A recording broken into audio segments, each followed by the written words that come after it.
Next on 12 News Sunday Square Off. I was not happy trying to rid myself of something that was so innately me that God had intended to be a part of me.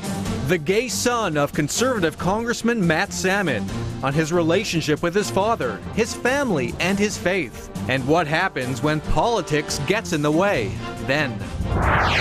It's a little bit harder than it was in the state to actually get across the room and form relationships with people. Congresswoman Kyrsten Sinema on immigration reform, gun control, and same-sex marriage.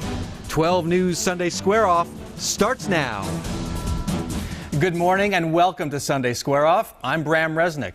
As the U.S. Supreme Court decides the fate of same-sex marriage, a prominent Arizona political family has been thrust into the debate. Republican Congressman Salmon of Mesa said last week that despite having a gay son, he could not support same-sex marriage. His son, Matt Salmon, later said he wasn't surprised by his father's comments and went on to defend him. Matt Salmon joins us in studio this morning to share his story. Welcome to Square Off. Thank you. Thanks for having me.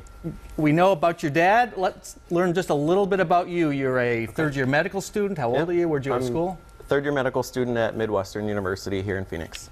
24 years old. I'll be 25 later this month. And I grew up in Mesa, as you said, and I went to Mountain View High School. Mountain View.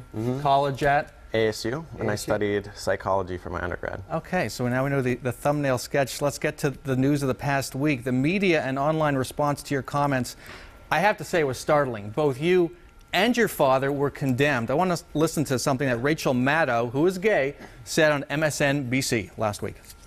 Congressman Salmon saying he is still essentially trying to work this out for himself. He and his wife have been leaders in the anti-gay rights movement in Arizona. In Congress, Salmon even voted to ban gay people from adopting children. I also saw one headline online, anti-gay congressman's gay son defends dad's bigotry. When you hear Rachel Maddow, you see a headline like that, you said you were online, you saw a lot of these comments. How do you respond to that kind of coverage?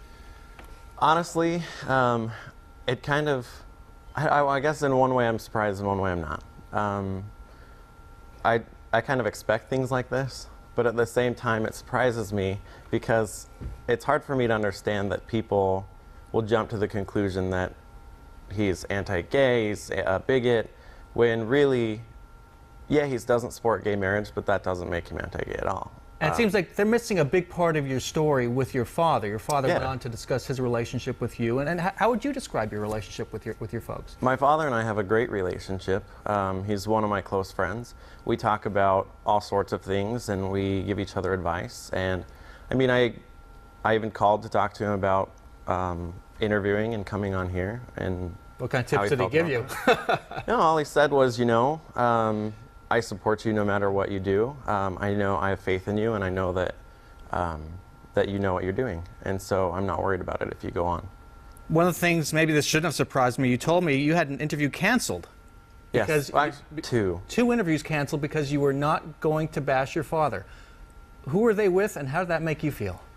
Well, I had one interview with Lawrence O'Donnell, and that one was actually canceled because they told me that they had intended to be critical of him.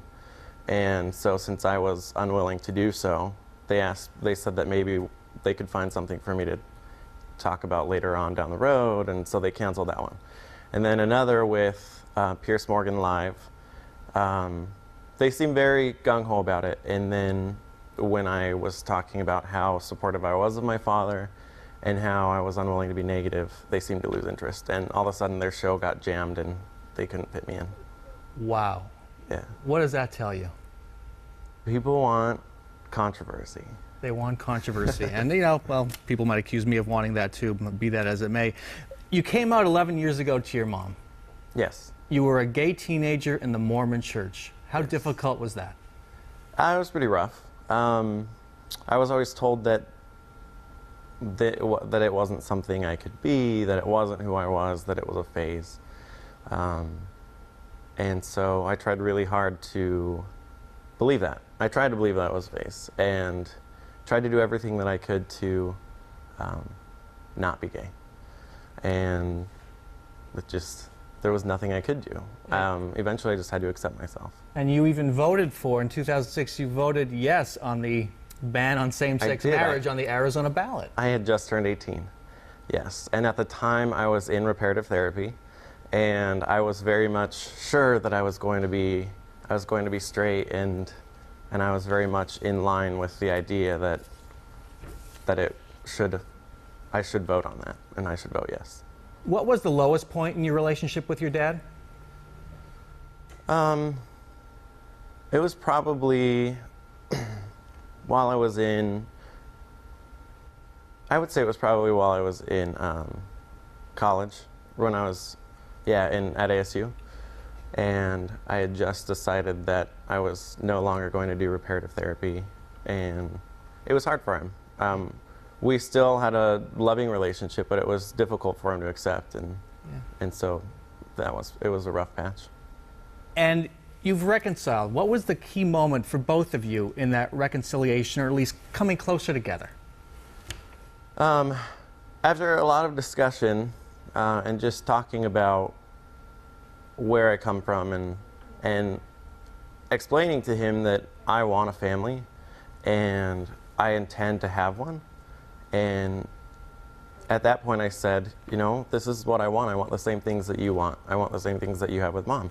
And I know that we can agree or disagree, but either way, we decided that we would love each other and nothing would change. And so you're on very good terms right now, you'd say. Very good terms. I'd say we have the best relationship we've ever had. There is the issue of same-sex marriage. Mm-hmm. He opposes it. When you saw Senator Rob Portman, Republican Senator Portman, come out because his son is gay and support same-sex Mm-hmm. marriage, did you just say to yourself, I wish my dad would do that? I would say that, I think anybody would be a little crazy if they weren't thinking, oh, I wish that I had that kind of support. But I look at even that family, and as far as I understand, and I could be wrong, Will had been out to his father for quite a while before his dad ever changed his mind. Yeah.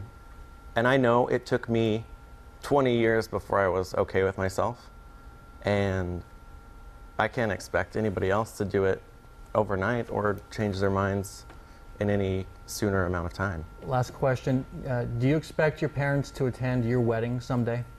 I hope that they do. I'm not going to lay that burden on them, but I hope that they do. That decision, I'm not going to make it a big deal, because that day is a special day for me and whatever future family I create. All right, Matt R. Salmon, thanks so much for joining us. We wish you all the best. Thank you. When Sunday Square Off returns, Congresswoman Kyrsten Sinema on immigration reform, the fate of gun control, and the Salmon family. Stay with us.